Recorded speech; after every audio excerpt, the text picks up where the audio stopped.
তো কী হচ্ছে, আমি চা খাইতে খাইতে দিদা ঢুকে গেছে। ঠিক আছে, দিদা ঢুকে আমি তো কিছু করিনি। কালকে রাতে দিদা ফোন করছিল, ফোন করে বলছে আজকে কাজের মাসি আসবে না, একটু সকাল সকাল উঠিস। আইসা দেখে আমি দিদাকে বলছি আমার যখন চোখ খুলবে আমি তখনই উঠবো, দিদু আমার কিছু করার নেই। ঠিক আছে, দিদু তারপরে বলছে না না উঠিস উঠিস। তো উঠতে পারি নাই, পুরা খেপে গেছে, নিজে এসেই পূজা টুজা দিছে সব। আমি স্নান করে আস্তে আস্তে পূজা দেওয়া শেষ। তারপরে আমি আদর করলাম, কিন্তু কোনোভাবেই মানতেছে না। ঠিক আছে, এখন রাঁধতে বসছে। বল ওই যে হ্যাঁ হ্যাঁ দাদা যাইতেছে তো, দাদা তো বাইরে চলে গিয়ে বসো না, লো নিজে আইনা দিবে। আরে তুই যা তো চেষ্টা রেগুলো কাম করে দাও। এখন একটু হাতে হাতে কইরা দেই, নাইলে আমার একদম আজকে আর দে। তো আমাকে বলছে ঘরের অবস্থা খুব খারাপ, ঘর পরিষ্কার কর। আমাকে 2 মিনিট মাও দিতেছে না বসতে, দিদুও না। মা তো বেড়াই গেছে কাজের জন্য, আর এই জায়গায় দিদু হচ্ছে বলতেছে মানে আমাকে আজকে একটুকু বসতে দেবে না যতক্ষণ ননস্টপ আমি কাজ না করবো। নাহলে আমার আজকে অবস্থা খারাপ আছে। সারাদিন কিছু বলবে না, একটু পরপর খালি হ্যাঁ হ্যাঁ এইটাই খালি করতেছে কি না, তুই বুঝছিস না সকালে এসে বল। ওটা তো করতে যায় তখনই তো আমি বললাম কিভাবে হয়েছে, আমি পড়ে গেছে হয়তো ফ্যাকাল্টি করছিস না, আমার চুলের জন্য দিদা রাগ হয়েছে না। তারপর তুই বললি যে তুই কাজ করিস না এই জন্য দিদা বলে রাগ হয়ে গেছে। তো গাইস বিগ ফ্যান মামা এসে বসছে আমাদের। আনছিস মামা, কি আনছিস? ডাল, ভোগ চাল, মুগের ডাল, পটল, ভেন্ডি। হ্যাঁ আর আলুই তো লাগবে খালি। আমার একটা রুম পরিষ্কার করা হয়েছে, আর আমার না প্রচণ্ড খিদা পেয়ে গেছে। তো দিদু আমাকে খাইতে দিল, আগে খাওয়া সারি, তারপর আবার ওই ঘর পরিষ্কার করতে হবে। আর দুনিয়ার কাপড় আছে আজকে গুছাইতে হবে, আর ও এখনও যায় নাই। ঠিক আছে, ও ভাবতেছে ওকে খাওয়া দাওয়া হবে কি না এই জায়গায়, ওই জন্য বইসা আছে বুঝছো। আমাকে বলতেছে আমি কি ভাতটা নিয়ে আসবো এখানে, বললি না তুই? বললাম আমি আমার খাবারটা নিয়ে আসি তাহলে। তুই এইটা কেন বললি জানিস, মানে আমি যদি একবার বলি কি আনবি বাদ দে এই জায়গায় খা।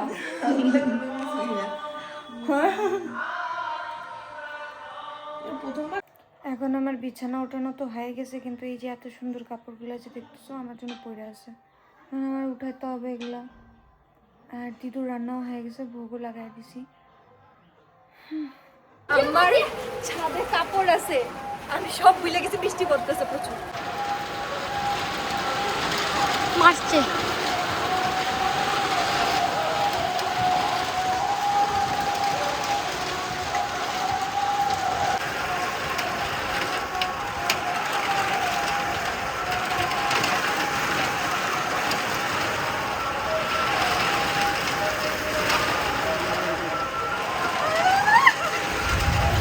আমার অনেক দিনের ইচ্ছা আমি বৃষ্টিতে গোপালকে নিয়ে রাধারানীকে নিয়ে স্নান করব। ঠিক আছে, ভিজবো, আর এই বৃষ্টির আনন্দটা নিব আমরা দুজনে মিলা।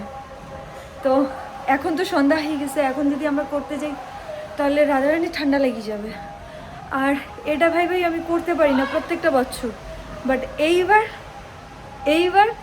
একবার বৃষ্টিতে হলেও আমরা ভিজবো, কিন্তু সেটা সকালবেলার দিকে হলেই বেটার। কিন্তু জানি না মিস করবো না আমরা, 1 মিনিটের জন্য হইলেও আমরা দুজন একসাথে করবো। আমার সব কাজ সারতে সারতে আজকে বেজে গেছে 4:30। তারপর আমি অল্প শুইছি, কেন কি ওয়েদার চেঞ্জ হইতেছে তার মধ্যে। আর এখন আমি সন্ধ্যা দিই, লেট হয়ে যেতেছি, নাহলে 5:30 বাজে। তো তাড়াতাড়ি করে আমি গোপাল সেবাও দিয়ে দিছি, তারপর আমি খাওয়া দাওয়া করে নিছি তাড়াতাড়ি করে, আর আমি ফ্রেশ হয়ে গেছি। এখন যাব আমি শুইতে, বিকজ সত্যি বলি এই ঈদের থেকে আমার সিরিয়াল কমপ্লিটলি উল্টাপুল্টা হয়ে গেছে, খাওয়া দাওয়ার একদমই ঠিক ঠিকানা নাই। আমি জানি না ভিডিওতে কতটা বোঝা যাইতেছে কিনা, বাট সম্পূর্ণই মানে শুকিয়ে গেছি আবার, আমি জানি না। তো আবার রুটিন ঠিক করতে হবে, অল্প অল্প করে আমরা আবার ঠিকঠাক হবো। আর স্কিনের অবস্থা সত্যি বলি প্রচণ্ড খারাপ হয়ে গেছে, আমি জানি না এতটা হয় না, বাট পুরো র্যাশেস এসে পড়ছে এই গরমের মধ্যে। তো এগুলোও ঠিক করতে হবে। আইস যে লাগাবো না, এই যে বৃষ্টি পড়তেছে ঠান্ডা লাগে, আমি ভয় পাই, আবার এই সময় জ্বর এসে পড়লে জ্বরটা ছাড়বে না, তো ওর জন্য করতেছি না ওগুলা। বাট আস্তে আস্তে ঠিক আছে ট্রাই করবো, বিকজ সামনে না বিয়ে আছে বাড়িতে একটা। তো যাই হোক, আজকের ব্লগ এতটুকুই রইলো, আশা করি সবার ভালো লাগবে। যদি ভালো লাগে থাকে দেন please like share subscribe to my channel. Thank you, bye by.